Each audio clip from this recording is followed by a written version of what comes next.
নমস্কার। কবিতা 25শে বৈশাখ। কবি অপূর্ব কুমার কুণ্ডু। নাম কি রে তোর? ঠিক কিছু নেই, ফটিক অমূল ডাকতে পারো। যেটা তোমার ইচ্ছে হবে। এখন আমার পথটা ছাড়ো। থাকিস কোথায়? ওই তো কাছের কারখানাটার পথের বাঁকে। ঠিক আমাদের মতন যারা, সবাই তারা সঙ্গে থাকে।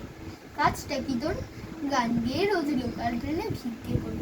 তাই তো আমি সকালবেলার 7:10-এর ট্রেনটা ধরি। পাস কত তুই? তারিকি বাবু ঠিক আছে আর যেদিন যা পাই। তবু মনের আনন্দে রোজ ইচ্ছে মতো গান গেয়ে যাই। গাইবি এখন? গান শোনাবার জন্যে আমি তৈরি থাকি। কিন্তু বাবু একটা কথা, আগেই সেটা বলবো নাকি? কি কথা তোর? বলছি বাবু, 2 টাকা বাড়তি যে চাই। ফুলের মালা কিনতে হবে। কোথায় পাবো ভাবছি সেটাই। মালা কিনবি?